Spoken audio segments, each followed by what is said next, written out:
예, 세계를 보면 그리스도인 동역자 여러분 안녕하십니까? 이제 유비코러스 월드 크리스천 무브먼트 세미나 퍼스펙티브 이 세미나가 어느덧 15과 세계를 품은 그리스도인의 제자도 이 세 번째 강의 시간을 우리가 진행하게 됐습니다. 전체적으로는 46번째 강의가 되겠습니다.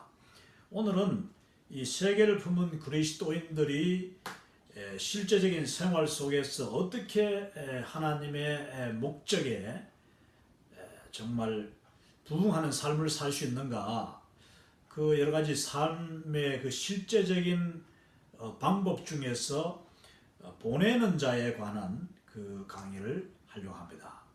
자, 오늘 그 첫 번째 이 슬라이드로는 그 대구에서 있었던 대구 목회자 세미나 그 사진을 제가 선택했습니다. 벌써 한 10년도 넘어갔습니다. 이 대구의 소장파 목사님들, 이제 뭐 저보다 대부분 더 젊은 우리 후배 목사님들이신데 이분들이 정말 대구의 그 선교의 열정을 이끌어가고 있는 너무나도 귀한 목사님들이십니다. 이제 이분들이 초청을 해서 제가 대구에 가가지고 뭐 목사님들이 다 시간이 없고 바쁘지 않습니까? 그래서 새벽에 새벽기도 마치고 모여가지고 밤 늦도록 하루 종일, 그것도 뭐 그냥 주야로 아마도 한 12시간 이상을 강의를 한 것 같습니다. 그러면서 정말 그 좋은 대화도 나누고, 또 이 목사님들이 참 이렇게 활짝 열린 목사님들이에요. 전부 젊으시고 또 해외 유학파도 많이 계시고, 또 그러면서도 정말 기도하시는 그런, 어떤 목사님은 뭐 그냥 새벽기도 마치고 뭐 4시간 5시간 그냥 기도하시는 거 하면, 어떤 분은 그 새로운 교회에 부임해가지고 그냥 뭐 한 2달 정도 그 강단에서 내려오지 않고 계속 거기서 아주 참 숙식을 하면서 강단에서 아주 그냥 밤을 새우고 철야를 하고 기도하신 분도 계시고. 그런데 이분들의 공통된 특징이 뭐냐면은 다 아주 선교를 통하여서 하나님의 그 나라를 확장하고 성숙하는 일에 동참하겠다 하는 그런 열정이 있는 분들이었습니다. 제가 이분들 교회 몇 군데는 제가 가서 직접 설교도 하고 또 그 교회의 성도들도 만나보고 했는데, 얼마나 뭐 대구가 보수적인 곳이라 하지만 또 이 선교의 헌신도 굉장히 뜨겁습니다. 이 저를 그 키우고 저를 파송해준 그런 교회들, 대구에서 다 그냥 너무나도 귀한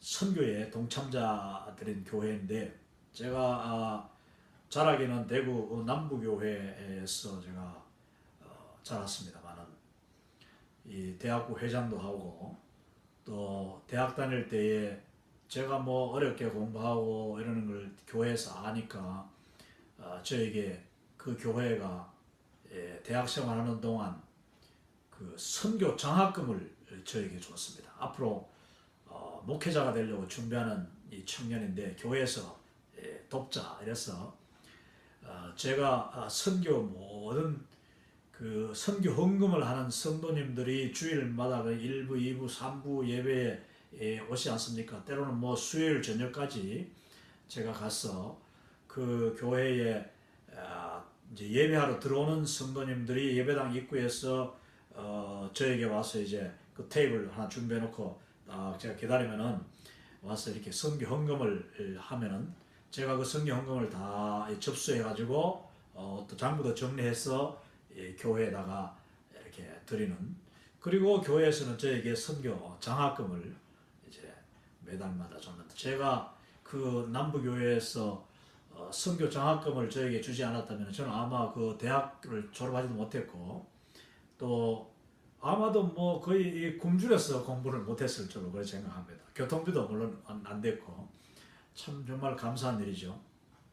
그러니까 먼 장래에 하나님의 나라 그리고 교회의 일꾼을 위해서 아무 조건 없이 교회에서 후원해 준다는 것은 정말 귀한 일이라고 저는 생각합니다. 인재를 양성한다 하는 차원에서 제가 뭐 그렇다고 남부교회 그 뒤에 제 출신인 그 교회에 뭐 부목사를 가서 섬긴 것도 아니고 그냥 교회 모교회니까 이제 한 번씩 가서 인사도 하고 성도들도 만나고 하지만은 정말 저에게 아무 조건 없이 그렇게 베풀어 줬습니다.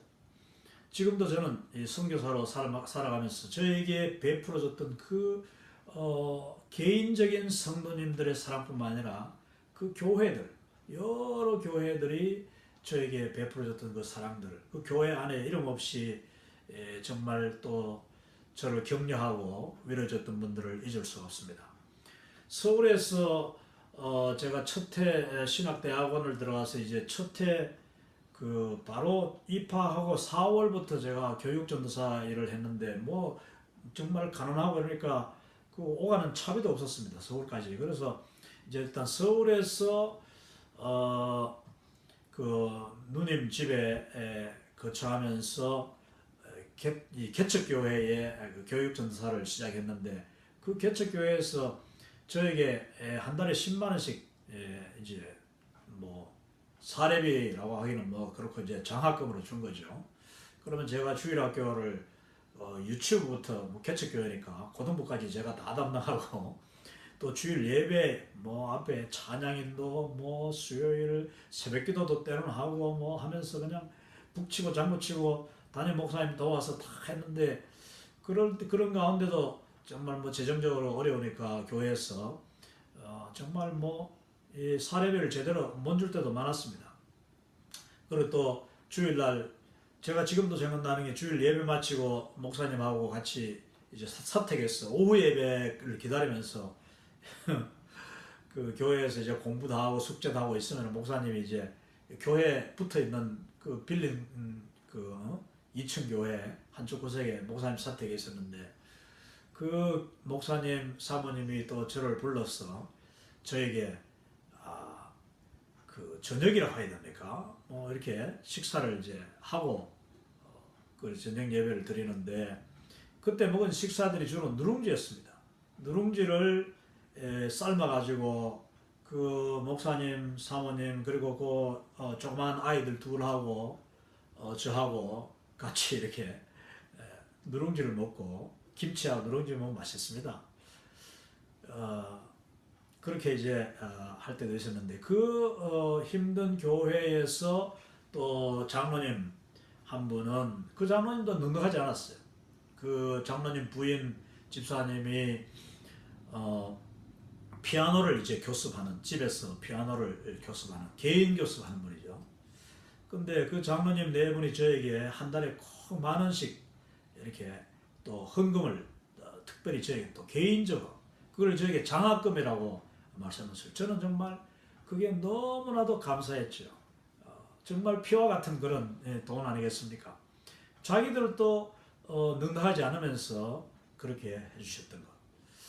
여러분들 생각하면은 정말 그 지금도 잊을 수 없습니다. 제가 열심히 살고 주의 복음 위해서 열심히 애써야 되는 그 이유가 하나님의 사랑. 첫째는 하나님의 사랑이고 두 번째는 그 하나님께서 주의 몸된 교회를 통하여 그리고 당신의 그 택하신 성도님들 양떼들을 통하여서 저에게 베풀어진 사랑이 너무나도 대단했던 것이죠. 그리고 이제 대구에서 대구 서문교회에서 제가 6년 동안 부교육자로 있으면서 정말 많은 사랑을 받았고 또 정말 많은 것을 배울 수 있는 기회. 그 큰 교회는요. 그 교회가 크기까지 반드시 그 이유가 있습니다. 하나님의 은혜가 임하는 곳에 또 주님의 그 사랑과 주님의 복음 위하여서 헌신된 성도들이 얼마나 많은지 모릅니다.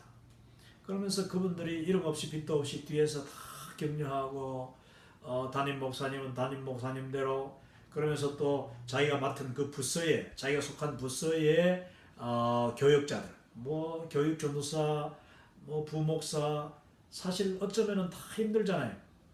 근데 그 사람들을 자기 부서에 있는 그 장로님들, 권사님들, 집사님들이 이렇게 도와주는 겁니다. 도와주면서 격려하고 위로하는 한국 교회는 그와 같은 그 성숙한 이 성도들에 의해서 교회가 부흥하고 하나님의 나라가 한국에서 점점 더 확산되었던 것을 저는 기억합니다. 당장 저의 할머니부터 저의 어머니, 저희 부모님 그 시골에서 너무나도 가난하고 어려운 가운데서도 주의 종들을 누구보다도 먼저 정말 집에서 전을 하나 붙여도 그걸 먼저 익은 열매, 과일, 채소, 배추 한 단, 무 하나라도 잘생긴 것은 정말 주의 종에게 전도사님, 그 당시 뭐 목사님도 아닌 전도사님 사택으로 절을 통해서 심부름 시켜가지고 가져가도록 그리고 또 가져다 드리도록 대구 동부교회가 이제 저의 한국에서는 마지막 그 교회였는데 거기서 제가 3년 동안 부목사로 섬기고 나올 때에 그 교회가 저를 위해서 만 3년 동안 완전 풀로 서포트를 해줬습니다. 그거는 뭐 굉장한 서포트였죠. 제가 그 교회의 축복 가운데 이제 파송을 받아가지고 국제 OM 선교회에 선교선 둘러스선을 타고 이 사역을 시작할 수 있었는데 지금 생각해도 그 많은 성도들 그리고 그 교회를 통하여서 저에게 베풀으신 하나님의 은혜 그 보내는 자들이 없었으면은 저는 결코 선교사가 되지 못했고 또 지금도 저의 모든 그 열심과 나의 열정에 그리고 나의 그 사명의 그 뿌리 속에는 하나님의 사랑과 더불어서 하나님의 사람들 그리고 주님의 몸된 교회의 엄청난 사랑이 원동력이 되어서 저의 열심을 더 재촉하고 더 자극하고 채찍질한다. 저는 그렇게 믿습니다. 지금도 저와 우리 킴미션을 위하여서 많은 분들이 그리고 교회들이 기도해 주시고 재정적으로 후원해 주시는데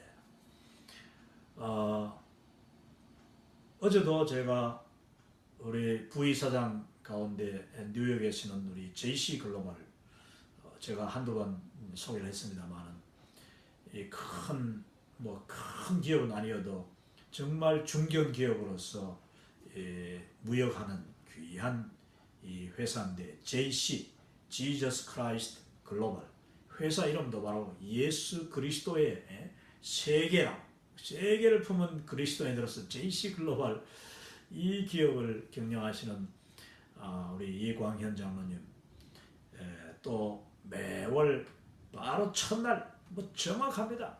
왜냐면은 또 그 선교 헌금을 다 직접 이렇게 체크를 써가지고 보내주시는데 그 선교 헌금을 받을 때마다 우리 또 다른 교회와 개인 후원자님들의 그 정말 변함없는 10년 동안 그리고 때로는 15년째 이 변함없는 그 개인 후원자들과 동력자 그리고 교회들의 그런 후원을 재정을 받을 때마다 정말 겸손해집니다. 이 거룩한 하나님의 일이 거룩한 성도들의 동참과 그들의 그 동력 그리고 그분들의 격려 속에서 이것이 진행된다. 오늘 이 15가 세 번째 강의는 바로 이와 같이 보내는 자들의 이야기입니다. 이 목사님들도 바로 다 그 크고 작은 교회들을 섬기고 계시는데 이분들이 계시지 않으면은 이분들 지금 저에게 후원해주는 교회가 뭐 직접 후원해주는 게 아무것도 없습니다만은 저는 이 목사님들이 다 누군가를 위해서 누군가와 더불어서 지금 선교 사역하고 계시는 것을 제가 너무나도 잘 알기 때문에 저는 이분들을 기억날 때마다 기도하고 또 그 교회들을 기억하면서 기도합니다. 우리는 보내는 자가 없이 결코 선교사 가는 자가 있을 수 없다 하는 것을 우리가 기억하면서 이 보내는 자에 관한 역할을 오늘 공부해 보려고 합니다.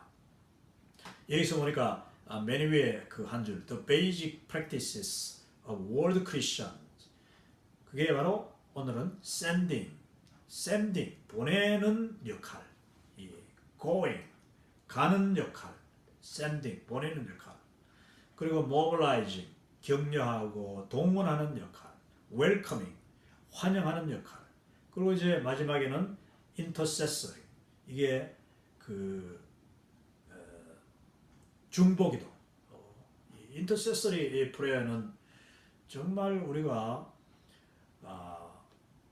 중요한 선교를 위해서 뭐 이렇게 중보기도 해주시는 분이 없으면은 우리는 결코 또 할 수 없는 것. 재정적인 것 중요하지만은 어쩌면은 이 기도하는 것이 더 중요하다.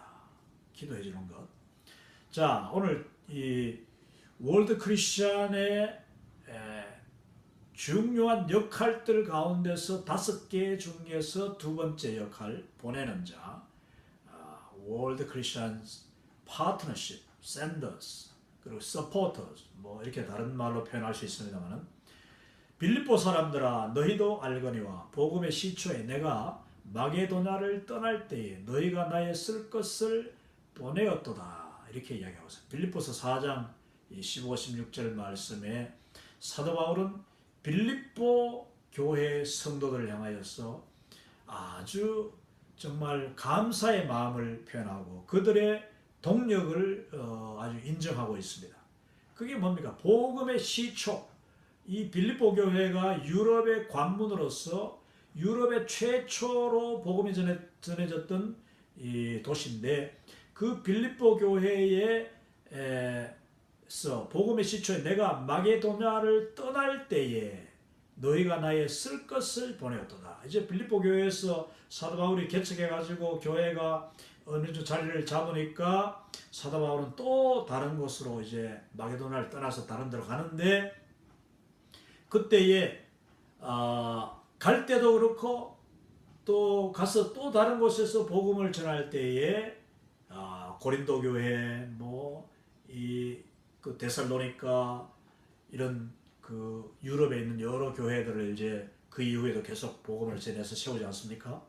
그때에 너희가 나의 쓸 것을 보내주었다.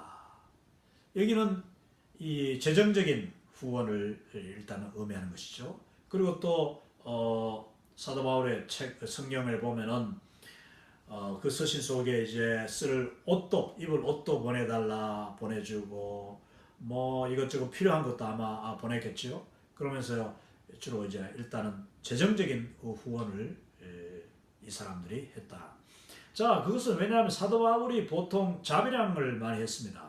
자기 셀프 서포팅을 하면서 사역을 많이 하죠. 사도 바울은 가는 곳마다 일단은 자기가 자리를 잡으면은 그곳에서 사도 바울의 원래 이 직업이 그의 배운 기술 그것은 텐트를 만드는 텐트 메이커라고 하죠. 그 기술이 있어가지고 그 텐트 만드는 일을 이제 자리 잡고 시작하고 이렇게 하면은 대부분 자비량이 많이 되긴 했습니다만은 제가 볼 때 사도 바울이 뭐 자비량 했다고 해서 다른 개인이나 교회의 후원을 전혀 받지 않은 것은 아니었습니다. 그분은 자기가 먼저 세운 교회들이 특별히 그 교회를 개척하고 난 뒤에 다른 지역으로 갔을 때에 그 처음 개척을 시작하는 단계 정착기가 있지 않습니까? 정착 시기에는 일정한 기간 동안 자리 잡을 때까지 그리고 그 주변의 사람들을 익히고 뭐 직업을 이렇게 예를 들어 텐트를 만들더라도 그 어느 정도 준비하는 단계가 필요하지 않습니까? 그런 단계에서는 저는 주로 정착하는 비용 그리고 처음 한동안은 이전 교회에서 재정을 지원받는 그런 방식. 이것은 뭐 사도 바울이 그렇게 가르친 것도 있겠지만은 아마도 이미 이 기본 상식이죠.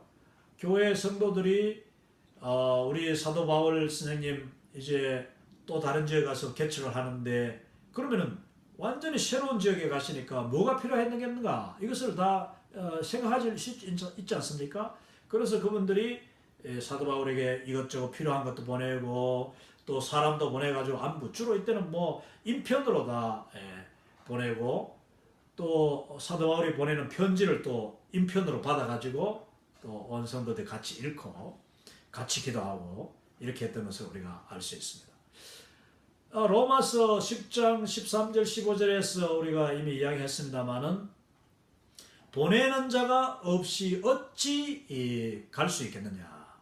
복음 들고 가는 자 없이는 들을 수도 없는데 복음을 전하는 자 그 헤럴드 그 소임이라고 했습니다. 외치는 자가 없이 들을 수 없는데 그 외치는 자는 또 보내는 자가 있으니까 그 외치는 자가 갈 수가 있었다. 자, 여기서 보내는 자의 역할이 얼마나 중요한가를 이제 우리가 오늘 생각하기를 원합니다. 여기 보통 한 명의 선교사를 보내기 위해서는 6명, 때로는 6가정에서 30명, 이 6가정 혹은 30명의 후원자가 필요하다. 여러분 6가정에서 11조를 만약에 한다고 하십시오. 그러면은 그 6가정의 11조를 통하여서 한 선교사가 사역을 할 수가 있을 것입니다. 보통 뭐 선교지에는 재정이 우리가 보내는 그 교회보다 그 지역보다도 재정이 덜 드니 생활비가 덜 드니까 또 30명이 필요하거나 30가정이 필요한 경우는 요즘은 선교지라고 해도 다 가난한 지역으로 가는 것이 아니라 도시 지역 그리고 또 이 발달된 나라 지금 저 발전한 뭐 유럽 같은 나라는 선교사가 많이 필요합니다. 지금도 유럽 그리고 이 남미 뭐 이런 나라는 어느 정도 문명화되었지만 선교사가 이제 가야 되고 그러려면 그 선교사들의 재정이 제법 많이 필요한 것이죠. 그러니까 선교사들의 필요한 재정은 그 선교지의 형편과 그 생활 수준에 따라서 결정이 되는 것이니까 이런 경우 더 많은 후원자들이 있어야 될 것입니다. 자, 이 후원자들이 없으면은 그러니까 후원 개인자, 개인 후원자 아니면은 후원 그룹 이게 없으면은 교회가 없으면은 선교사는 갈 수도 없고 가서 사역을 지속하기도 어려울 것입니다. 물론 요즘 뭐 제가 계속 강조하지만은 자비랑 선교 내가 어떤 지역에 가서 그곳에서 정착하고 사도 바울처럼 자기가 할 수 있는 어떤 그 직업을 통하여서 기술을 통하여서 수익이 있는 그런 역할을 어떤 그 잡을 가지고 직장을 가지거나 비즈니스를 가지고 자기 수입을 이제 만들면서 사역하는 것이 가장 이상적이지만 그러나 많은 경우 특히 목사님들은 뭐 현장에 가서 뭘 이렇게 직장을 갖는다는 것이 정말 쉬운 일이 아닙니다. 할 수 있다면은 그 파송하는 교회나 파송 후원팀이 어떤 재정을 목돈을 좀 들여가지고라도 현장에 가서 일정한 그 정착 기간이 지나고 난 뒤에 비즈니스를 시작하는 것이 좋은 방법이라고 저는 생각합니다. 요즘은 뭐 동남아 같은 경우 이 남미도 그렇고 한국어를 가르치는 그런 역할도 한답니다. 한국어 학원을 해가지고 사모님은 뭐 피아노도 가르치고 목사님은 한국어 학원 해가지고 또 이렇게 하는 분들도 있는데 그것도 한 방편이죠. 그러나 여러 경우 목사님들이 사실 할 수 있는 일이라는 게 굉장히 제한이 되어 있습니다. 저 중동 지역 같은 데는 아주 중앙아시아 특히 또 소아시아 이런 그 터키 가까운 이런 나라들 동유럽 이런 곳에서는 목사님들이 뭐 조그마한 그 간의 공급 같은 걸 시작해서 셀프 후원하는 경우도 많이 봤습니다. 장갑 공장 같은 거 있죠. 장갑 공장. 그 장갑 만드는 이 기계가 있는데 아주 단순하죠.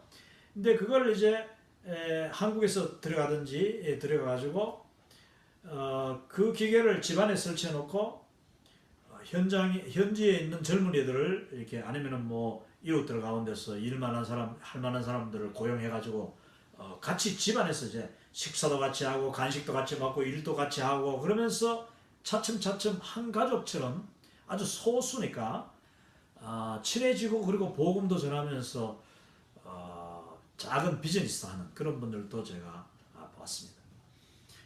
아랍 두바이 뭐 이런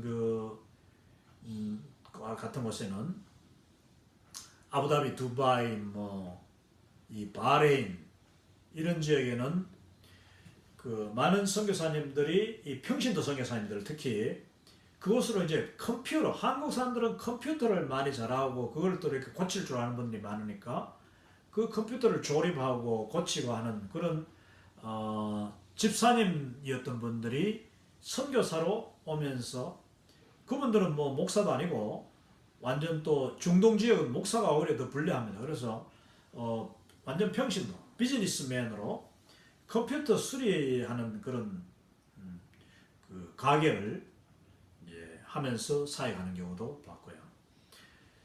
자, 이와 같이 이제 보내는 자는 자기 자신이 일단은 셀프 서포트 하는 것이 정말 중요하고 거기다가 그럼에도 불구하고 항상 후원자들이 있어가지고 작은 어떤 소액이라도 재정 후원을 계속 받는 것이 정말 중요하고 그 물질적인 것도 중요하지만은 그 마음이 있는 곳에 그 우리 참 물질이 있는 곳에 마음이 있다고 하지 않습니까? 물질을 드리는 곳에 마음이 있다. 저는 저에게 후원해 주시는 여러 동력자님들의 한 분 한 분을 기억할 때마다 정말 그분들의 그 사랑을 저는 잊을 수가 없습니다. 너무나도 감사하죠. 그 물질 많고 적음을 떠나서 그 꼬박꼬박 매월마다 여러분 그 선교 헌금을 저도 선교 헌금을 해봤지만은 참 쉬운 일이 아니죠. 기억하고 계속 그 기도하게 되고 또 때가 되면 또 재정을 보내고 편지도 쓰고 계속 또 기도 편지도 받고 이렇게 하게 되는데 이 보내는 자의 역할은 정말 중요합니다. 자, 맨 밑에 보면은 보내는 자도 선교사 못지않게 철저한 헌신과 훈련이 필요하다. 미국의 학생 자원운동, 이 Student Volunteer Movement, 이 SVM, 이 학생 자원운동 시절에도 1800년 그 후반 말 그러니까 1900년 초반 이때 미국에서 이제 수십만 명이 학생들이 그냥 캠퍼스마다 그 선교의 열정 부흥이 일어나가지고 십수만 명이 선교사로 가려고 헌신했는데 그 중에서 실제로 그 한 20-30년 동안 2만 명이 나갈 수 있었다. 2만 명만 나갈 수 있었다. 이것은요, 이 10분의 1도 채 안 되는 겁니다. 왜 그러냐? 그 많은 청년들이 그 당시에 선교사로 나가겠다 헌신은 했는데 갈 수 없었던 이유가 그 후원자가 없었기 때문이다. 학생들은 먼저 세계에 대한 그 필요, 복음의 필요에 대해서 눈이 뜨였는데 근데 그 지역 교회까지 그런 선교 운동이 아직 일어나기 전이었기 때문에 뭐 2만 명이 가도 대단한 거죠. 그 중에 수백 명이 한국에도 왔으니까요. 그때 나갈 수 없었던 분들의 그 이유가 바로 보내는 자나 후원하는 교회가 없었기 때문에 갈 수 없었다. 이걸 보면은 보내는 자의 역할이 얼마나 중요한가 알 수 있습니다. 근데 이 선교사를 보내고 파송하려고 하면은 그 쉬운 일이 아닙니다. 그냥 뭐 정말 돈이 많아서 뭐 쉽게 이렇게 후원한다. 돈 많은 분들이 사실 후원하기 더 어렵고 실제로 이 선교 후원을 오래 하는 분들은 거의 정말 돈이 많아서 하는 게 아닙니다. 뭐 돈이 없는 분들이 더 많고 돈이 있는 분이든 없는 분이든 선교를 지속적으로 후원할 수 있다는 것은 헌신이 되지 않으면 하나님의 사랑에 정말 그 깊은 체험을 하지 않은 분들이라면은, 그리고 그 은혜가 계속 지속되고 열정이 계속 연결된다는 것은 정말 어려운 일입니다. 자, 세계를 보면 그리스도인의 그 생활 방식을 지금 이야기하겠는데, 이것은 주로 그 선교사를 보내는 후원자들의 특징이기도 합니다. 여기 그림에 나오는 이분이 바로 제가 이 조지보 자켓, 지구 글로벌 자켓을 입고 왔을 때, 입고 제가 강의할 때 이야기했던 우리 조지보 선교사님. 이제 뭐 연세가 80이 다 돼가는 분입니다만은, 80 넘었네, 벌써 80 넘었는 분인데, 이분은 지금도 전 세계를 다니면서 복음을 증거하고 선교, 교회 만나면서 선교 아주 동원하는 동원가의 역할을 하고 계시는데, 엄청난 도전을 주는 거죠. 근데 이분이 이제 설교할 때마다 이런 이 지구 글로브 풍선 큰 글로브를 들고, 그다음 자켓도 지구 글로브 자켓을 입고 이렇게 강연을 하는데, 이분의 그 옷차림, 이 자켓을 제가 언제 한번 벗을 때 보니까 그 안에 입었던 뭡니까, 셔츠하고 또 바지, 그리고 신발이 거의 홈리스 수준의, 신발도 얼마나 너덜너덜하게 달았는지 그런 신발, 바지도 뭐 너무나도 오래된 그런 바지를 입고, 그 위에 이렇게 글로브 자켓을 걸치니까 겉은 뭐 아주 문제없이 보였는데, 가까이 가서 입은 옷을 갈아입는 거 보니까 제가 너무나도 정말 부끄러운 것을 느낄 정도로, 이 선교의 대가들, 선교의 위대한 리더들은요, 이분들이 뭐 전 세계를 다니면서 여행도 많이 하고 비행기 타고 다니는 것 같지만은, 근데 이분들은 대부분 이 선교단체 리더들은 결코 비즈니스석을 타거나 1등석을 타는 경우는 없고, 물론 어떤 뭐 교회에서 초청을 해가지고, 한국에 있는 서울의 어떤 교회가 조지보 선교사님을 초청해서 이 에어 티켓을 끊어줄 때는 비즈니스나 이렇게 끊어드릴 수 있겠죠. 그거는 뭐 어쩔 수 없는 거지만은, 근데 자기 이 선교단체에서 사용하는 재정으로 갈 때는 결코 1등석, 2등석, 비즈니스석 타지 않고 그냥 일반석을 타는 겁니다.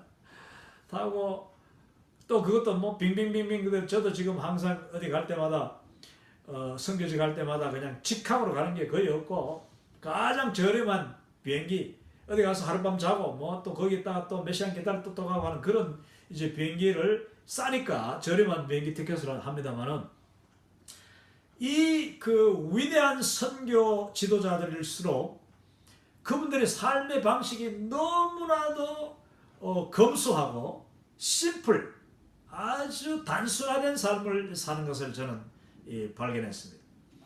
이 조지보 선교사님, 이제 그 캘리포니아, 제가 국제 OM 미주 한인본부 대표를 제가 맡아서 할 때, 그때 뭐 10년 동안 몇 번 제가 만났습니다만은, 이분이 저에게 처음 왔을 때에, 야 바나바스, 너 이제 이 OM 미주 한인 본부 사역을 제가 맡았으니까 같이 한번 내가 널 점심 식사를 하겠다, 대접하겠다 해서 따라갔더니, 간 데가 어디냐면은 그 맥도날드에 가가지고 거기서 햄버거 2개, 자기가 사는 거예요 이제. 햄버거 2개 딱 사고, 이 콜라 한 병씩 한 컵씩 넣고, 얼마나 정말 세게 기도하시는데, 그 참 햄버거 넣고 막, 이번에 그 별명이 빅 마우스예요. 입이 크다는 말인지 영어로 아주 말을 막 쉼없이 하고 막 뜨거운 열정, 그러면 입에서 막 침이 튀고 막, 그게 이번에 특징인데, 정말 입에서 침이 튀는 그런 기도를 막 간절히 하는 거죠. 축복해 주시는 거죠. 그러니까 식사, 내가 런치를 사겠다 하는 말 속에 뭐 좋은 레스토랑들 내려가서 뭐 비싼 음식 천천히 먹는 그게 아니라, 그냥 아주 심플하게, 맥도날드, 그냥 뭐 한 사람 5불씩, 그리고 또 그 먹는 거 간단하게 먹으면서 그 속에 비전과 축복과 그 엄청난 그 열정을 이제 보여주고 전수해 주는 겁니다.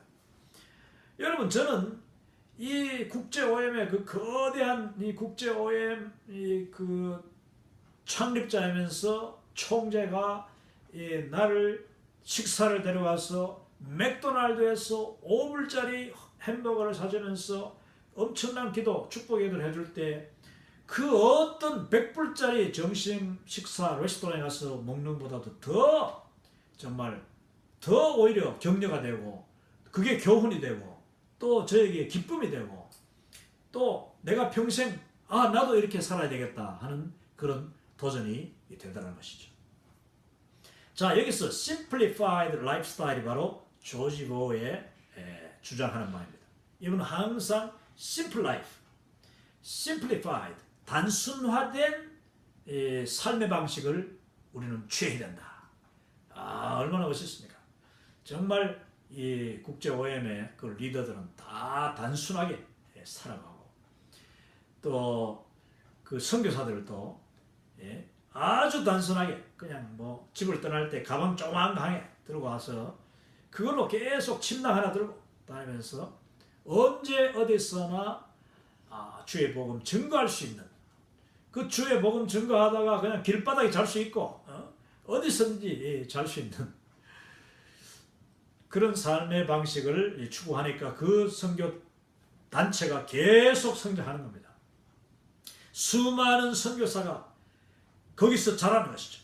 그리고 수많은 지금까지 약 300개 이상 400개 가까운 세계적인 선교 단체들이 그 국제 OM이라는 이 하나의 단체에서 훈련받은 선교사들에 의해서 선교 단체가 만들어진 겁니다. 우리 킴미션도 바로 국제 OM에서 제가 거기서 훈련받고 자라고 그 방식이 상당히 적용된 접목된 그런 단체가 바로 이 킴미션 그리고 저의 이 라이프스타일이 바로 그런 것이다.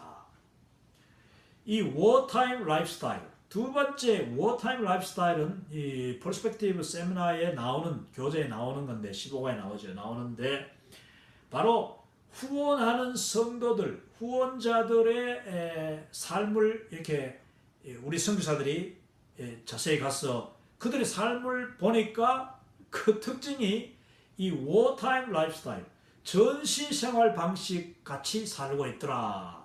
굉장히 비슷한 겁니다. 이것은 누가 주장한 거냐 하면은 바로 랄프 윈터 박사, 이 퍼스펙티브를 시작한 월드 크리스천 무브먼트를 시작한 랄프 윈터 박사가 직접 보여준 삶의 방식이 이 워타임 라이프스타일입니다. 제가 페사데나 캘리포니아에서 이 10년 동안 이 랄프 윈터 박사의 사무실 바로 옆 사무실에 같은 건물 거기서 이제 있으면서 그 US Center for World Mission 미국 세계 선교 본부 건물인데 거기에 있는 여러 단체들과 그 US Center for World Mission 그 단체의 직원들이 이제 한 달에 한 번씩 모여가지고 전체 회의를 하고 전체 그냥 그 경건회 같이 이제 하는 거예요. 하고 일주일에 한 번씩은 그 자기들 자체가 모여서 또 이렇게 기도회 하고 이 아침 예배를 드리는데 제가 종종 저는 거기 가면 그러면은 이 랄프 윈터 박사님이 한참 동안 이제 주로 거기서 이제 메시지를 전하고 또 설교도 하고 여러 가지 되어가는 일들도 이제 인도하고 했는데 이 랄프 윈터 박사님의 옷차림은 거의 항상 비슷했어요. 이 조지 보우가 뭐 글로브 자켓을 입고 다니고 그 안에는 완전 누더기 같은 옷을 입고 다녔듯이 랄프 윈터 박사님은 이분이 원래 독일계 동사람이기 때문에 그 독일 자켓 뭐 가죽을 이렇게 엘보에 가죽을 대야 되고 그리고 또 이 그 옷도 완전히 이 모직 같은데 굉장히 아주 거친 굵은 올로 되어 있는 천이에요. 그래서 이 옷이 뭐 자켓이 항상 그 젯색 그레이색인데 언제나 그걸 입고 다니는 거야. 그럼 내가 이제 가끔씩 옆에 가보면은 그 가죽이 닳고 그리고 이 옷, 자켓에 이 단추 있는 데나 이 모서리들이 거의 다 헤어졌어요. 그런데 그 옷을 항상 입고 다니고 그리고 그분이 차를 타고 다니는데 하여튼 돌아가실 때까지 그 랄프 윈터 박사의 자동차, 승용차는 나는 이름도 모르는 차에 아주 올드 모바일이라는 거 아주 옛날 차인데 그것도 크지도 않고 그 차 생긴 모습이 어떠냐면 한국의 옛날에 그 현대에서 맨 처음 만들었던 그 무슨 차입니까? 아주 옛날 차. 그런 차예요. 정말 조그마한 차. 그걸 덜덜덜덜 이렇게 차가 떠는 차인데 그걸 타고 다니고 항상 앞에다가 차를 세워 놓으시고 같은 자리에 그렇게 사는. 이분이 주장했던 게 뭐냐?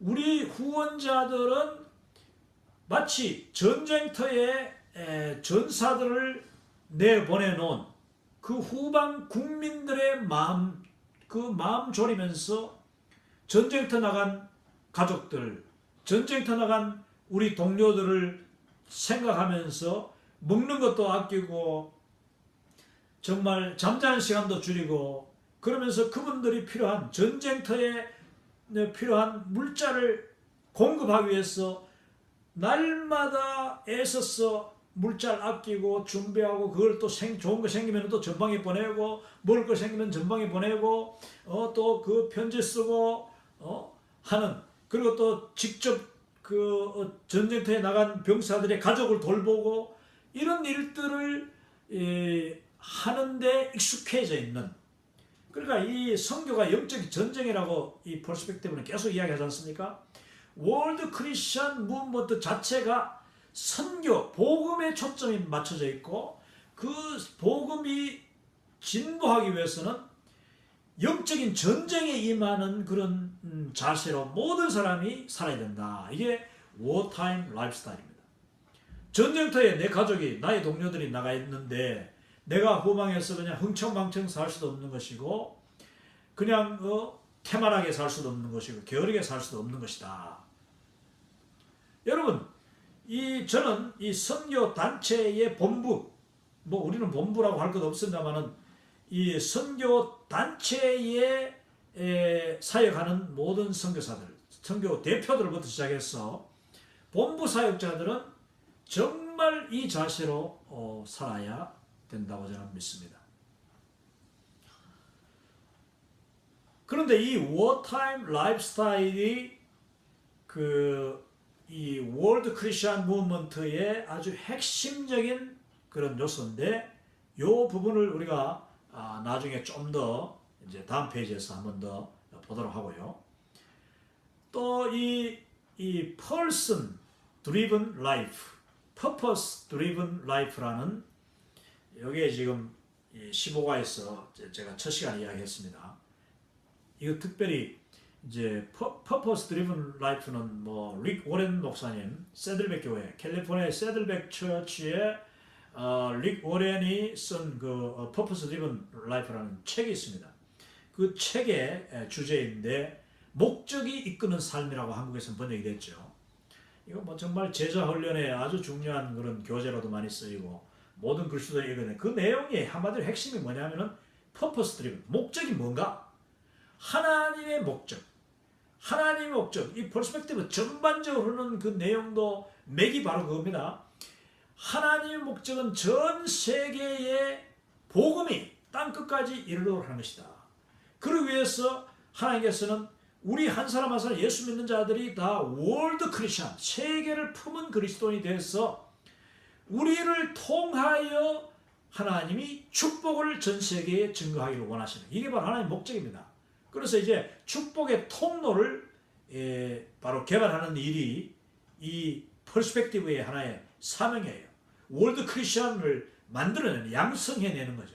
그 월드 크리스천 한 사람 한 사람이 가는 자, 보내는 자, 환영자, 격려자, 중보의 기도자가 돼가지고 그 축복의 통로가 요소에 있어서 축복의 통로 역할을 하는 겁니다.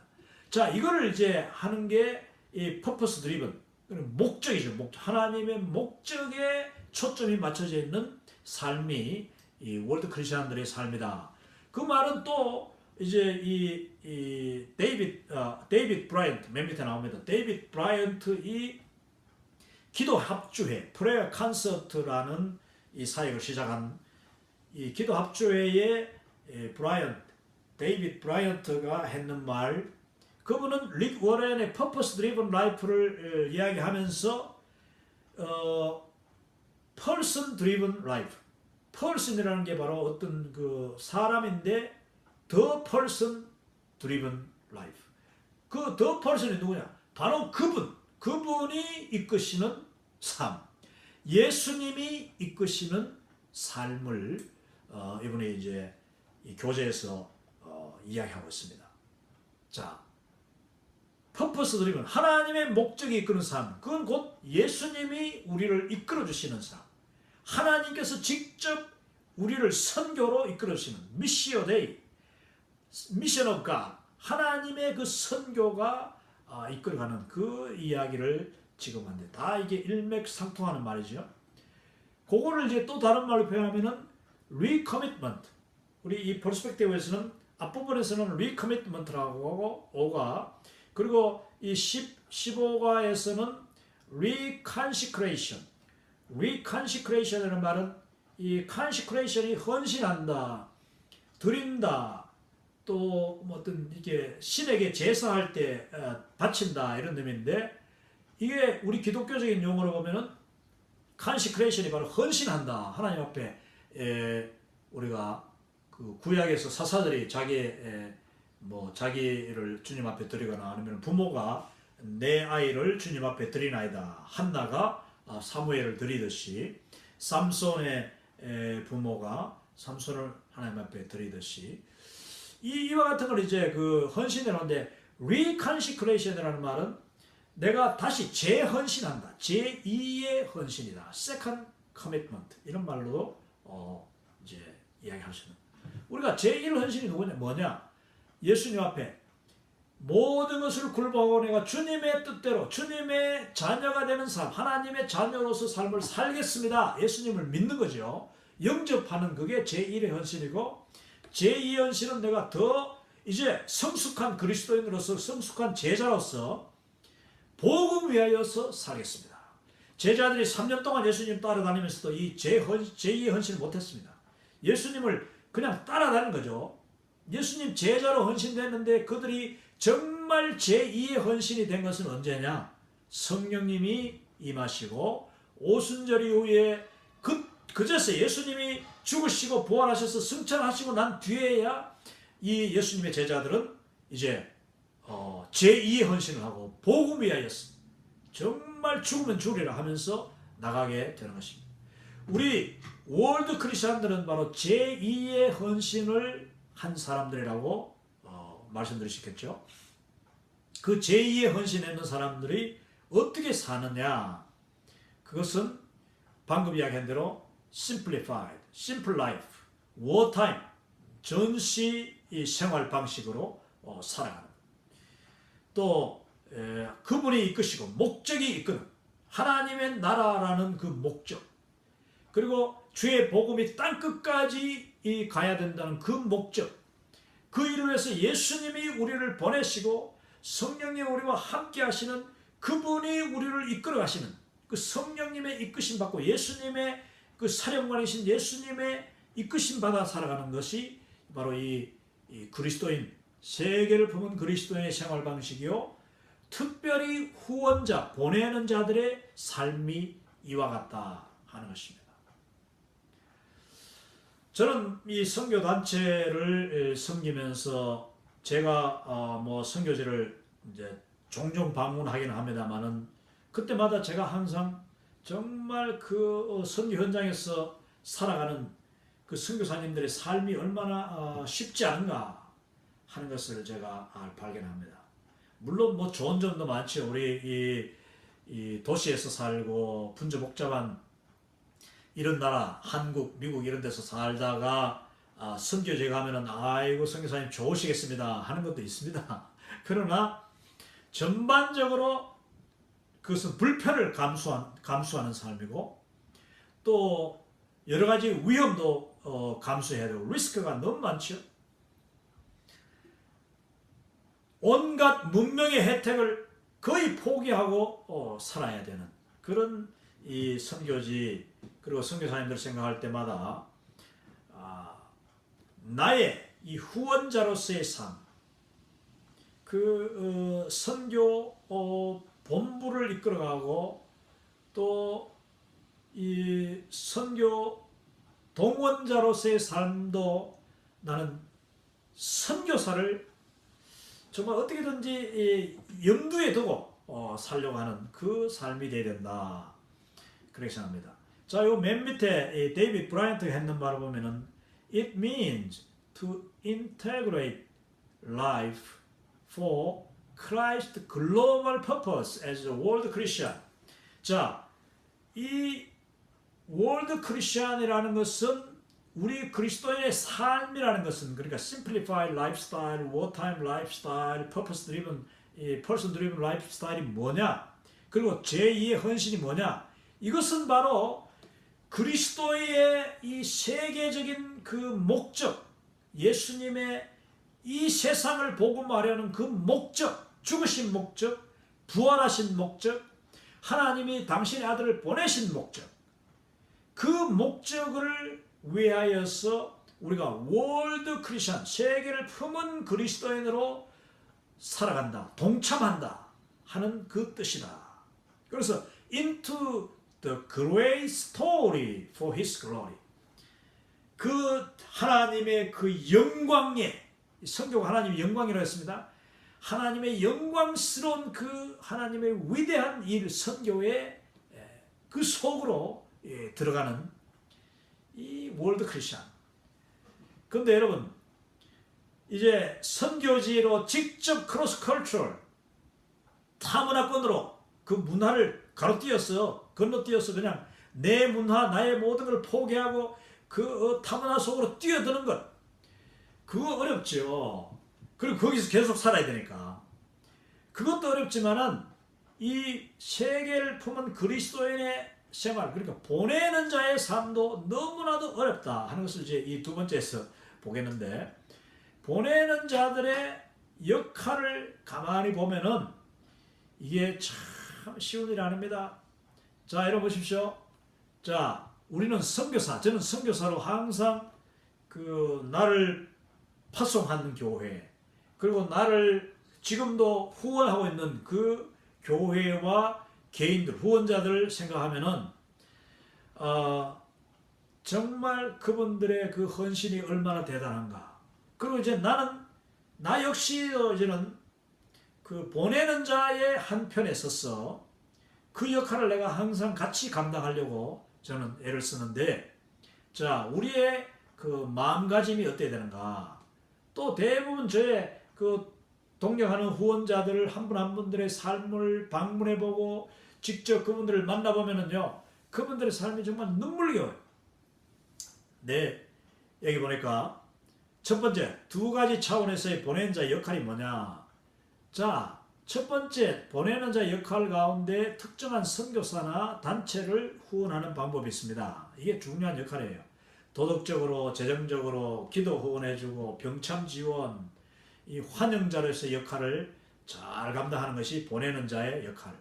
두 번째, 또 다른 차원은 이 선교 훈련가, 저같이 선교를 훈련하는 사람, 또 동원가, 선교사를 발굴해가지고 또 선교지로 보내고 또 여러 지역교회하고 연결을 하는 그런 동원하는 모빌라이저 역할.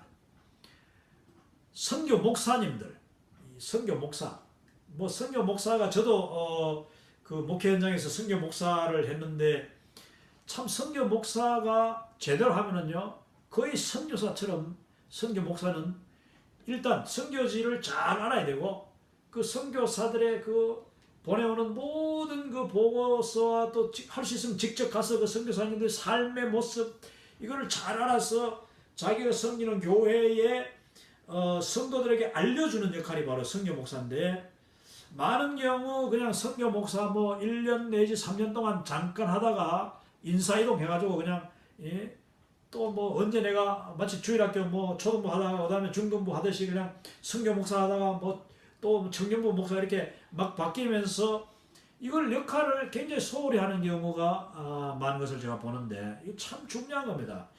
각 교회의 선교 목사님들은 정말 노력해야 돼요. 선교를 이해하려고. 또 선교사님들에 대해서 이해하고 그들의 필요가 뭔지, 그들의 그 모든 사역에 어떻게 하면 우리 교회가 도와줄 수 있는지, 그리고 단기 선교를 어떻게 하면은 이 선교 현장에 도움이 될 이런 준비까지 모든 것을 선교 목사가 해야 되는데, 이걸 뭐 그냥 돌아가면서 아무나 적당히 하는 경우도 많고, 선교 목사님들이 또 뭐 잘못하면 하여튼 좀 섭섭한 일도 일어날 수 있어. 또 선교 상담가, 이 컨설턴트 하는 것도 참 중요합니다. 그거는 주로 이제 선교 현장에 있어 봤거나 선교를 공부하고 이런 분들이 목회 현장에서 여러 성도님들이나 아니면 교회들의 담임 목사님의 선교를 상담해 줄 수 있는 일. 제가 하는 일이 뭐 이런 경우 많습니다. 여러 교회에서 지금까지 저에게 아니면 개인들이 선교사님 어디 좋은 뭐 특히 아프리카면 아프리카 어떤 대륙을 이야기하면서 이 지역에 훌륭한 선교사님, 좋은 사역하는 선교사님 있으면 소개해 주세요. 그러면 제가 이제 그 교회 이야기를 들어보고 그 교회의 비전, 그 교회의 방향이 뭔지를 들어보고 거기에 가장 맞는 분을 이제 소개해 줍니다. 이것도 아주 중요한 역할이거든요. 선교 행정 담당자, 각 교회에는 실행위원들, 선교위원회가 있고 해외 선교 뭐 이런 위원회가 있는데, 그리고 선교위원장, 장로님들이 돌아가면서 선교위원장 하는 것도 좋긴 한데 이게 또 너무 전문성이 없고, 또 전문성이 없이 모르면은 차라리 잘 이렇게 물어서 하면 되는데, 이 아무것도 모르시면서 또 자기 마음대로 하려고 하는 그런 장로님들이 이 선교 행정, 그러니까 선교위원장이 됐을 경우 이거는 난리 나는 거예요. 참 안타까운 일들이죠. 예. 또 선교학자, 이 선교 관련 연구자들도 이분들이 비록 후방에서 사역하고 후방에서 가르치지만은 교수들이라도 선교학자는 저는 반드시 선교지 경험이 없이 선교학만 공부해가지고 미국 와서 학위를 하다 보니까 뭐 PhD는 너무 어렵고 뭐 또 목회학 박사는 또 뭐 별 가치가 없다고 생각해가지고, 사실 목회학 박사도 너무나도 중요한 게 많거든요. 잘하면은, 공부하면은. 저는 학위 자체에 중요하지 않다고 봅니다. 얼마나 정말 자기가 그 공부할 수 있는 기회에 깊이 실제적으로 공부하느냐, 그리고 그 공부한 것을 뭐 학위 끝나고 난데 그냥 묻어놔보는 게 아니라 그걸 어떻게 계속 지속적으로 연구하고 또 자기 자신을 발전시켜가지고 정말 전문가가 되느냐, 이게 중요한데, 선교학자, 이 선교학 박사 목사님들이 많은데 한 번도 선교지에서 사역해 본 적이 없는 분들이 많고, 그러면서 선교학 박사라는 그걸 가지고 막 그냥 또 선교를 간섭하고 뭐 선교사님들을 판단하고 하는 경우도 참 봤는데, 참 그 안타까운 일이죠. 그보다도 제가 여기서 하는 것은 다 긍정적인 역할, 아주 도움이 되는 분들을 이야기하는 겁니다. 두 가지 차원, 보내는 자로서 이런 여러 역할들을 잘 감당할 때에 보내는 자들, 이분들로 인해서 선교사들이 용기를 얻고 큰 이 복음의 진보에 동참할 수 있다는 것을 제가 지금 이야기하고 있는 겁니다. 그게 바로 이 지금 퍼스펙티브, 이 월드 크리스천 무브먼트에서 가르치고 있는 것이죠. 자, 근데 중간에 보시면 가는 자는 타문화적이나 보내는 자들은 반문화적이다. 이 말이 굉장히 중요합니다. 가는 자는 타문화적이나. 자, 복음 들고 가는 선교사님들은 크로스 컬처를 타문화라고 합니다. 자기가 속한 문화에서 완전히 벗어나가지고 전혀 다른 타문화로 들어가 버린 거죠. 그러면은 뭐 이 음식도 달라지고 생활 방식도 달라지고 온갖 그런 그 혜택, 이런 것이 다 문명의 혜택조차가 달라지는 경우 많습니다. 환경이 달라지니까. 요걸 타문화적이다. 선교사님들이 경험하는 것은 크로스 컬처럴한 것이죠. 타문화 속으로 들어가는 것. 그런데 보내는 자들은 그러면 반문화적이다, 이렇게 지금 교자에서 이야기합니다. 이 퍼스펙티브에서 정말 이 핵심적인 것을 이제 지적하고 있는데, 이거를 보내는 우리 성도님, 교회도 알아야 되고, 또 파송받은 선교사도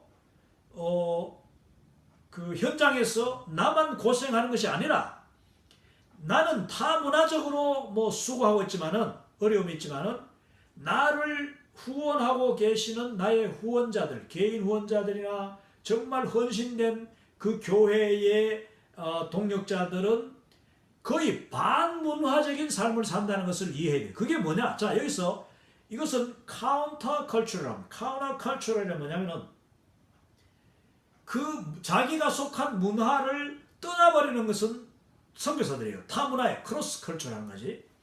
그거는 어쩌면 쉬워.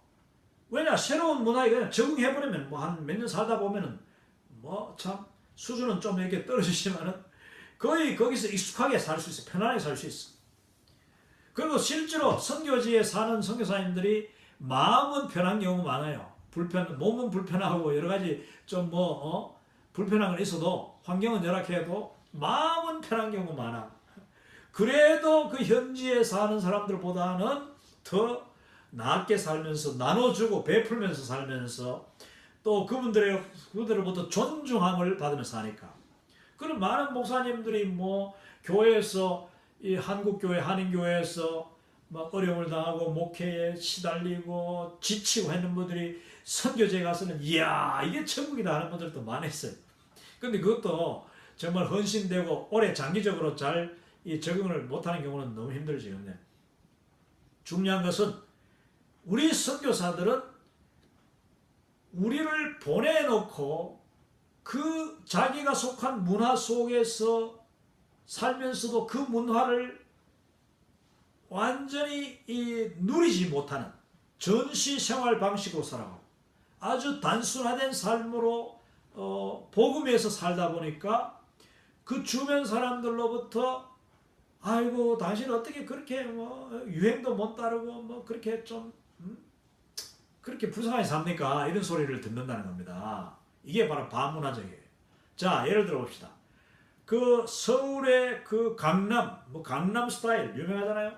서울의 강남이라고 하면은 뭐 이제 전 세계의 패션의 그 중심지가 된다 할 정도예요. 뭐 파리도 가보지만은 파리보다도 서울의 사람들이 더 화려합니다. 한국의 그 전체적으로는 한국 사람들의 이 패션 뭐 문화가 세계 어디 내놓아도 거의 최고 수준이라고 저는 생각합니다. 그만큼 한국 사람들은 아주 깨끗하게 살고 화려하게 살고 평안하게 살고 모든 게 다 그냥 빨리빨리 또 없는 게 없고 다 가깝고 이런 삶을 살죠. 거기서 특히 한국 사람들은 좀 호화롭고 또 사치도 많이 부리는 것을 제가 봅니다. 뭐 그게 한국의 문화 같아요. 패션이 이게 뭐 유행이 얼마나 빨리 지나가고 오고 가는지 한국에 뭐 한 번씩 가면 나는 완전히 시골 사람 돼버려. 완전 촌 사람 돼. 그것도 조선족 같이 돼버려. 왜냐? 옷도 그냥 옛날 옷 뭐 미국에서는 아무거나 걸치고 살아도 되니까. 제가 입고 있는 이 옷도 요거 이불 준 옷입니다. 이게 중고 옷 가게 가가지고 이불 그러니까 한국 돈으로 2,000원, 2,200원짜리 옷인데 제가 요즘 넥타이 계속 새로운 걸 매지요. 그 넥타이도 전부 다 이불짜리, 1불 99센트짜리.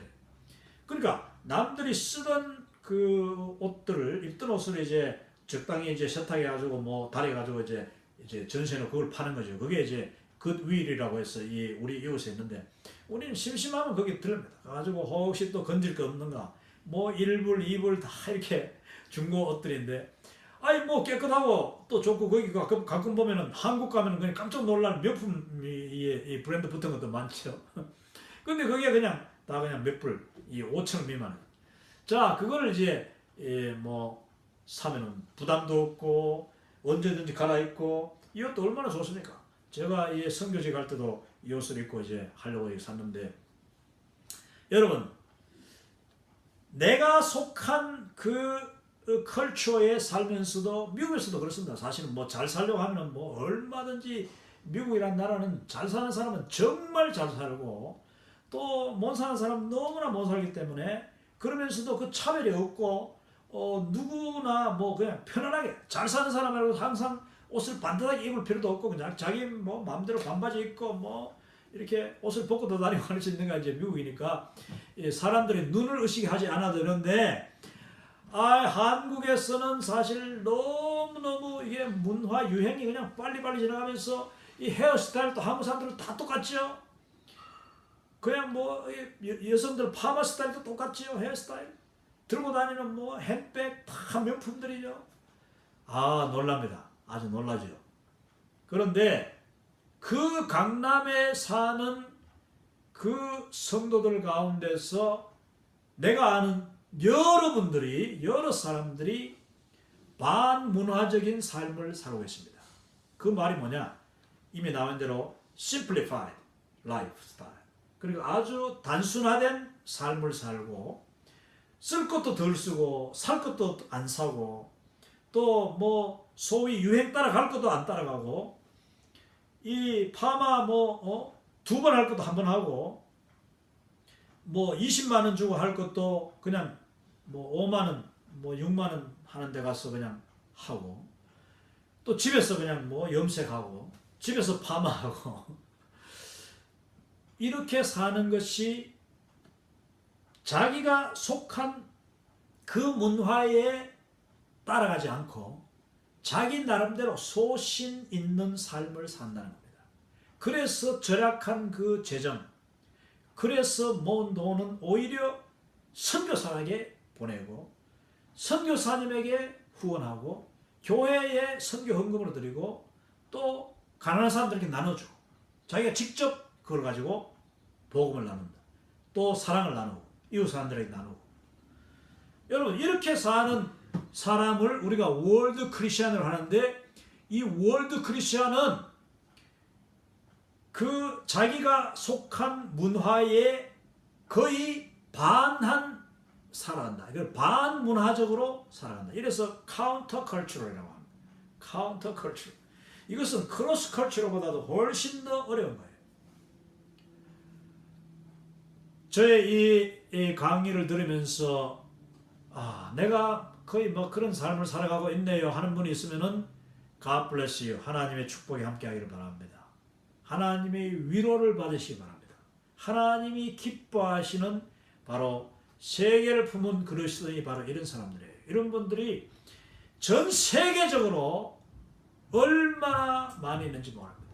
저는 지금까지 전 세계 100개국을 다니면서 수많은 이런 분들을 만났어요. 그분들이 다 잘 살고 정말 의리의리한 그런 집에 살면서도 너무나도 심플하고 집안에 뭐 거의 뭐 쓸데없는 거 없어. 너무나도 단순하고 그러면서도 텔레비전도 아주 그냥 옛날 거 쓰고 컴퓨터도 그냥 뭐 10년 된 거 쓰고 또 옷도 그냥 너무나도 검소하게 입고 그런 삶을 사는 분들 한국 사람뿐만 아니라 오히려 외국 사람 이 미국 안에도 우리가 뭐 요즘 그 일주일에 한 번씩 이 지역에 있는 우리 미국 그 성경 그룹 미국 사람들 성경 그룹 주로 이제 60대 초반 중반에 이 은퇴 금방 했는 분들 아주 완전 중상류층이죠. 그런 분들이 모이는 성경 공부에 일주일에 한 번씩 제가 시간 날 때마다 가는데 그분들의 삶이 대부분 다 아주 검소한 삶입니다. 그리고 그분들의 옷을 입은 거 보면 참 거의 뭐 오래 입어가지고 낡고 했는 옷인데 그런 분들을 보면은 이야 이게 정말 수준 있는 이 세계를 품은 그리스도의 이런 분들이구나. 여러분이 이렇게 사신 분이 있다면은 위로받으시고 하나님의 축복이 함께하기를 바랍니다. 우리가 세상 사람들 눈에 내가 어떻게 보일까? 유행 따라 사는 것, 내가 하고 싶은 대로 다 하고 사고 싶은 대로 다 사고, 거의 뭐 쇼핑 중독이 돼가지고 그냥 집에 뭐가 있는지도 모르고 자꾸 보는 대로 사모으는 사람들도 있잖아요. 정말 그런 분들만큼 딱하고 불쌍한 사람이 없는 거죠. 자기에게 주어진 그 귀한 것을 귀하게 쓸 줄 모른다는 것. 이 땅에서 썩어질 것 샀다가 나중에 다 버리는. 그러나 천국에 쌓아놓는 사람은 결코 거기는 좀도 먹지 않고 녹도 쓸지 않고 정말 하나님의 보화, 하나님 나라의 보화가 되어서 우리의 면류관으로 준비되고 있다는 사실을 우리가 기억해야 될 것입니다. 이분들은 주로 선교사들에 대한 측은지심, 검소한 삶, 기도, 재정 후원, 그리고 진지하고 깊고 초연한 즐거움을 간직한 사람들. 세상 사람들 뭐라고 해도 그 말에 정말 일희일비 뭐 그냥 기뻐했다 즐거웠다 하는 게 아니라 오직 주님께 초점을 맞추고 하나님의 자녀, 그리스도의 제자로서 이 제자도의 삶, 주님이 나의 주되심, 그 로드십, 그 디사이플십은 바로 로드십, 주님의 주되심이 확실하게 확고하게 갖춰진 사람이 바로 디사이플십, 제자도의 삶을 살아갈 수가 있는데, 이분들은 누가 뭐라든지 자기의 외모를 지향하는데 돈을 쓰지 않고 깊은 즐거움과 기쁨과 하나님과의 그 깊은 교감, 그리고 내가 하나님의 나라에 동참하고 있다는 세계를 품은 그 즐거움, 선교지에서 본 그 정말 수고하는 주의 종들, 선교사님들과 그 가정과 그 자녀들과 그들의 삶과 그리고 그 현지에서 만났던 정말 어렵게 살아가는 그 불쌍한 사람들, 이게 단순히 인간적인 동정심이 아니라 그리스도의 가슴으로, 그리스도의 심장으로 그들을 생각할 때에 내가 내 유행, 내가 속한 문화의 그 흐름 속에 따라가지 않고 세상 풍조는 나날이 바뀌어도 나는 내 믿음 지키리니. 여러분, 우리가 세상 풍조에 따라가는 것이 아니라 주님만 바라보고 나의 소신을 지키고 하나님이 기뻐하시는 일에 초점을 맞추는 사람, 이 사람들이 바로 월드 크리스찬이요, 그 월드 크리스찬의 실천적인 행동 중에 이것이 보내는 자의 삶이다. 맨 밑에 보십시오. 보내는 자들의 삶과 사역은 바로 사도 바울이 말씀하기를 관제와 같이 드려지는 삶이라고 이야기했어요. 빌립보서 2장 17절에 보면 사도 바울이요, 내가 관제와 같이 하나님 앞에 부으심이 되고, 이렇게 했는데, 여기서 관제가 뭐냐? 관제는요, 이거는 그 드링킹 오퍼링이라고, 이렇게 그러니까 붓는, 이 원래 이제 포도주 중에서 가장 최상의 포도주를 끝까지 잘 간직해 놨다가, 옛날에 제사를 지냈으니까 이제 소제, 특히 소제는 이제 태워서 드리는 제사인데, 번제나 뭐 화목제나 뭐 이게 다 소제지 않습니까? 태워서 드리는 이 제사를 양의 그 고기를 다 내장부터 해가지고 모든 고기를 태워서 이제 하나님 앞에 그 연기로, 아름다운 향기로 드리는 것이 이제 이 번제인데, 이 번제, 특히 이 태워서 드리는 제사할 때에 여러분 그 제물이 이제 다 타다가 마지막에 남아가지고 이게 뭐 불도 이제 시들시들하고 나머지 이 고기도 지금 다 태워지지 않았잖아요. 그런 경우 마지막으로 하는 것이 바로 관제입니다. 관제. 관제라는 것은 최상의 그 포도주를 하나님 앞에 제사로 부어드리는 거예요. 그러면 포도주도 많이 붓는 것이 아니라 살짝 부으면 이 포도주가 알코올 성분이 있지 않습니까? 아주 최상의 포도주일수록 알코올 성분은 또 더 아주 분명합니다. 그래서 그걸 부으면 꺼져가던 불이 확 살아나서 그 남은 제물이 다 깨끗하게 태워져 가지고 하나님 앞에 아름다운 향기로, 연기로, 향기로 드려지게 되는 것. 그렇게 하는 역할이 바로 이 관제예요. 제사를 마무리 짓고 꺼져가던 그 불을 완전히 태워서 불이 활 튀어나도록 만드는 것. 자, 이 관제와 같이 사도 바울은 내가 드려지기를 원한다고 했습니다. 사도 바울 자신의 몸을, 자신의 삶이 이 관제가 되기를 바랬다. 여러분, 우리의 이 삶도 관제와 같이 드려져야 되는데, 저는 이 보내는 자, 후원자의 역할이 바로 관제와 같은 역할을 한다고 저는 믿습니다. 우리 선교사들이 특별히 이 전방에서 선교에서 지치고 힘들고 거의 번아웃, 왜냐 우리 인간이니까 정말 힘들고 어려울 때, 낙심될 때, 실패했을 때, 사람들부터 이 배신당하고 정말 사람들도 핍박받고 위협당하고 너무나도 어려운 또 질병으로 말미암아 가족의 문제 이런 걸로 힘들어할 때에 어떤 후원자의 그 보내주는 생일 선물, 결혼 기념 선물, 조그마한 어떤 라면 몇 봉지라도. 제가 배에 있을 때 정말 그 배가 배멀미가 심하고 막 그냥 배에서 살다 보면은 참 그 고추장도 먹고 싶고 그냥 김치도 먹고 싶고 뭐 라면 하나 끓여 먹는 것도 너무 귀하거든요.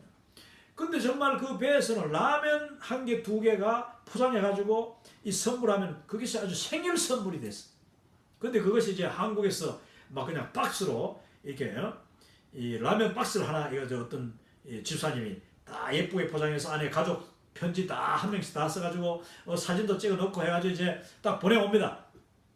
그 라면 한 박스를 받는 순간 얼마나 기쁜지 모릅니다. 그러면 그 라면을 이제 뜯어가지고 몇 개씩 포장해가지고 또 다른 사람들한테 막 선물하는 거예요. 주변에 있는 사람들. 그러면 그분들이 다 그냥 막 다 그날은 다 살아나는 거지. 여러분, 그게 바로 관제와 같은 역할을 하는 거예요. 뭐 대단한 것이 아니라, 물론 이 저를 위해서 제가 한국 방문했을 때 성지순례를 시켜주신 분도 계시지만 강남에 있는 모 집사님 그리고 장로님 집사님 장로님 지금도 뭐 말씀드리지만 서울 사랑교회 우리 원장로님 참 원집사님 또 이 부부는요 우리를 초청해서 성지순례를 시켰어요. 그러니까 지치고 힘들고 너무나도 정말 쇠약해져 있던 우리의 영과 몸이 그 성지순례를 통해서 그냥 얼마나 살아나고 누군가 우리를 기억하고 누군가 우리를 이렇게 참 격려하고 또 이렇게 도와준다는 이 함께 한다는 그 힘이라는 것은 대단한 것입니다. 여러분 이 보내는 자들의 역할들은 크든지 작든지 하여튼 지극히 작은 것 하나라도 그 선교사들에게는 엄청난 이게 살아나게 하는 활력을 제공하는 그런 관지와 같은 역할을 한다는 것을 우리가 기억하시고 그래서 꺼져가던 물이 화르르 다시 살아나서 하나님 앞에 아름답게 드려질 수 있는 것. 우리의 모든 삶이 바로 관제와 같은 삶이 될 수 있기를 바랍니다. 저에게 편지 오는 우리 그 편지를 요즘 뭐 누가 씁니까? 그런데 뉴욕에 있는 우리 그 임소영 자매님 이 간호사인데 이 자매님은 또 편지를 다 그렇게 예쁘게 씁니다. 그래서 참 시시때때로 그 편지 예쁜 카드에 담아가지고 그렇게 정말 그걸 읽을 때마다 그냥 편지를 몇 번에 읽는 거죠. 또 성경 속에 집어넣고 다니면서 또 읽고 또 읽고 또 뭐 이게 항상 이거 가까운 데 꽂아놓고 여러분 그 편지 한 장이라도 아니면 이메일 제가 기도 편지를 뭐 한 달에 한 번 두 번씩은 꼭 쓰는데 쓰면은 그 100명에게 기도 편지를 보내면은 답은 5명도 오지 않습니다. 10%도 답이 오지 않죠. 물론 그분들 중에서 돌아가면서 또 이렇게 답이 오기도 합니다만은 뭐 거의 한 10명 정도가 이제 통상적으로 이제 뭐 몇 달 한 번씩 답을 이렇게 주시고 하는데 거의 뭐 100명이면 90%는 아예 답을 안 합니다. 안 하죠. 여러분 선교사님한테서 기도 편지 오면 짧은 한마디라도 좀 답을 하십시오. 그게 바로 관제와 같은 역할을 해요. 그러면은 선교사가 힘이 나고 누군가 나를 기억하는구나. 누군가 나에게 반응하는구나. 누군가 나의 이 기도 편지를 읽었구나. 읽고 기도해 주는구나. 이런 그 위로 가운데서 이제 더 열심히 일할 수 있는 겁니다. 이 관제와 같은 역할을 해서 뭐 우리의 생명 다 바쳐 사는 게 아니라 정말 우리는 지극히 작은 일, 냉수 한 그릇이라도 주의 소자, 하나님의 종, 그 먼지 두성이 하나님의 종, 순례자, 전도자에게 줄 때에 그것이 바로 놀라운 관제와 같은 역할을 한다는 것을 우리가 기억하시고 이 일을 우리 모두가 같이 해야 되겠습니까? 세계를 품은 그리스도인은 뭐 거창한 것이 아니에요. 이와 같은 지극히 작은 일을 통해서도 하나님의 나라에 동참하고 꺼져가는 등불을 화르르 다시 불이 그냥 켜져가지고 그 선교사의 삶이 더 타오를 수 있도록 만드는 것. 그게 바로 하나님이 우리를 통해서 하실 수 있는 일인데 우리의 지극히 적은 일을 통해서도 그런 일은 일어난다는 것을 우리가 기억해야 되겠습니다. 자, 이제 마지막 이 슬라이드인데 여기 보니까 보내는 자들의 주요 역할들이 있습니다. 여기서도 역할들을 이제 이 도표로 그려보면은 재정적인 것, 가장 사실은 중요한 거죠. 재정적, 검소한 생활을 통해서 아까 거의 이 뭐 카운터 컬처럴, 반문화적인 삶을 통해서 그 재정을 귀한 재정을 모아가지고 주님 앞에 드리듯이 선교사님에게 보내는 이 귀한 선교 헌금. 또 기도하는 것은 물론 이제 앞으로 나중에 제가 중보기도 역할을 이야기하겠습니다만 너무나도 중요해요. 기도할 때마다 그 선교사를 위한 기도, 내 자식, 내 비즈니스 뭐 이것만 위해서 기도하는 것이 아니라 정말 이 기도의 영역을 넓히는 그런 우리 이 월드 크리스천들. 또 편지하고 축하 카드 보내고 선물 보내고 격려죠, 격려.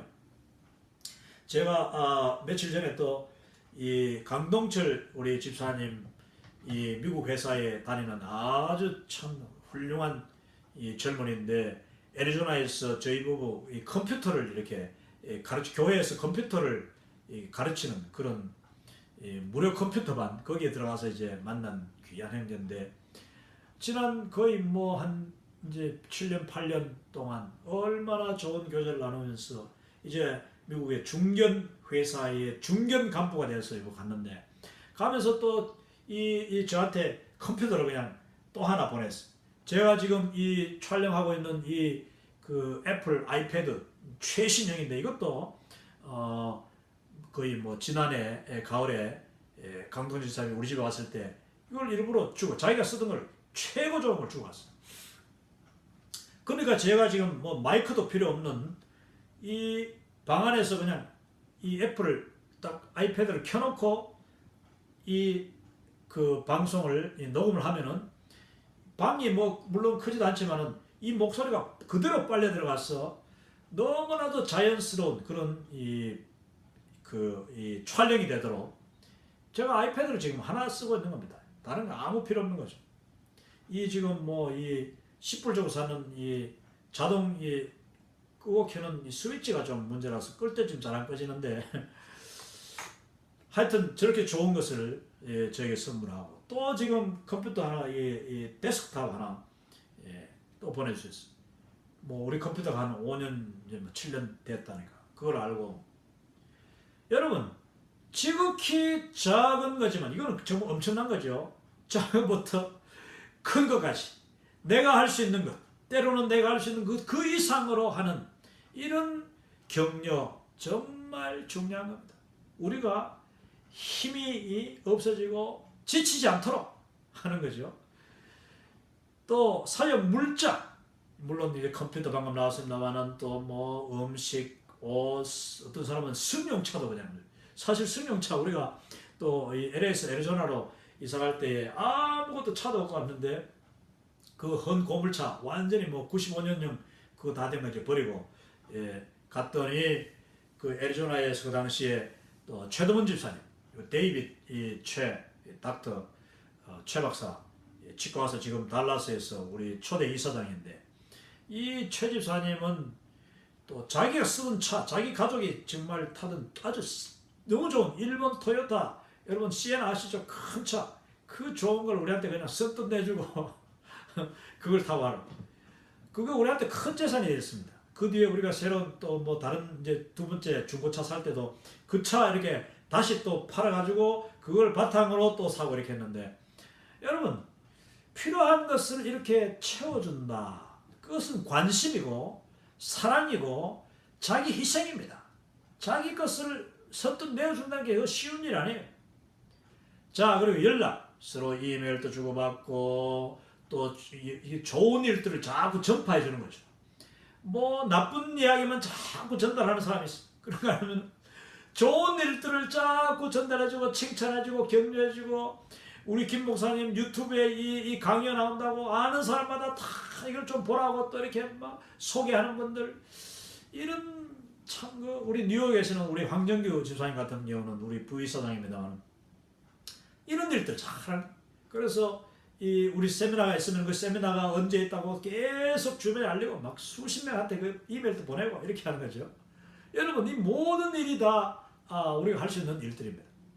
또 선교사의 귀향 돌봄, 이거는 선교사가 잠시 이 안식년으로 들어오든지 아니면 뭐 방문해서 한국, 미국에 오든지 할 때에 그분들을 웰컴해가지고 자기 집에 머물게 한다든지 자기의 차를 쓰시게 한다든지 아니면 뭐 그 자녀들이 이제 미국에서 교육해야 될 경우 그 자녀들이 교육을 도와준다든지 안식관을 제공하고 또 역문화 충격, 역문화 충격이라는 것이 많은 선교사님들이 그 후진국 그 선교 현장에 살다가 오면은요 막상 들어오면은 너무나도 이 막 너무 빠르고 너무나도 이 휘황찬란하고 현란한 이 선진 문화에 그냥 충격을 받아요. 그분들이 또 잘 또 다시 적응하도록 그게 역문화 충격인데 그걸 또 잘 해준다는 거예요. 제가 한 번씩 한국 가면은 저 역문화 충격 받습니다. 저는 이제 한국 가면은 완전히 한국 사람 아니에요. 너무나도 뭐 모든 게 정신없어. 그냥 정신없고 뭐 버스 이 요금 내는 것도 모르겠고 지하철 요금 내는 것도 모르겠고 뭐 너무나도 막 그 정신없이 돌아가는 거야.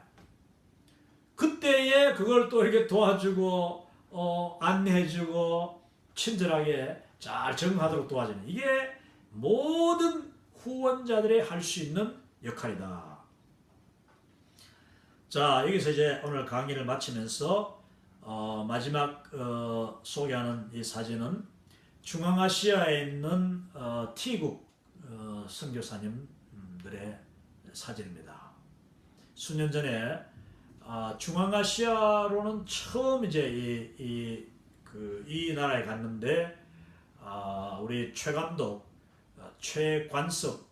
감독님이 이 나라에 원래 있다가 지금은 이제 다른 나라로 옮기셨는데 이 나라에서도 최관섭 감독은 이제 축구를 통해서 청소년들 축구를 통해서 사역을 하셨는데 그 당시에 이 최선교사님이 그 현지 티구에 있는 바로 여러분 그 아프가니스탄 바로 붙어 있는 나라입니다.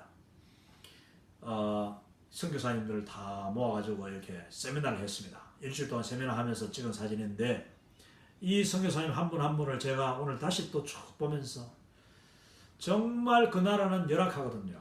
뭐 아프가니스탄이나 뭐 거의 뭐 다름없는 나라인데 그 나라에서 사역하는 분들을 생각합니다.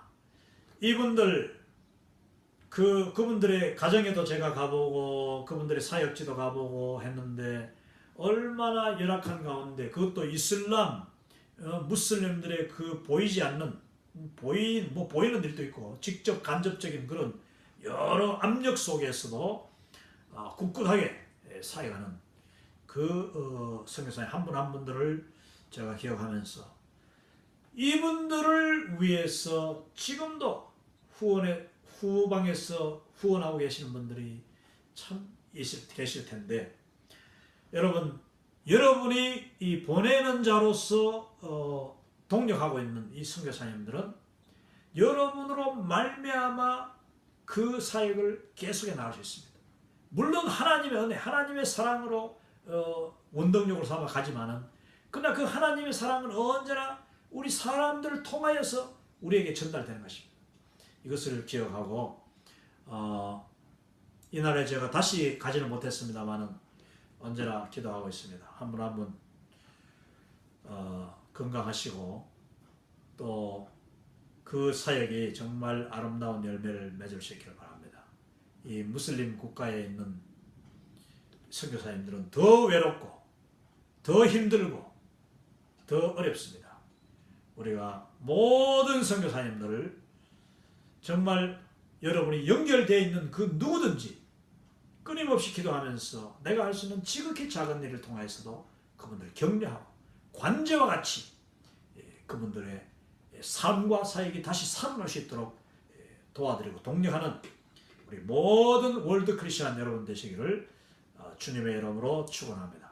자, 그러면은 다음 시간에는 15가 네 번째로 이제 그 두 개를 제가 할 수 있을 것 같은데 지금 세 개가 남았는데 모빌라이저 동원가와 환영자, 또 그리고 마지막으로 중보기도자, 이 세 개 남았는데 제가 한 번만에는 하기 어려울 것 같거든. 계속 준비해가지고 다시 또 찾아뵙도록 하겠습니다.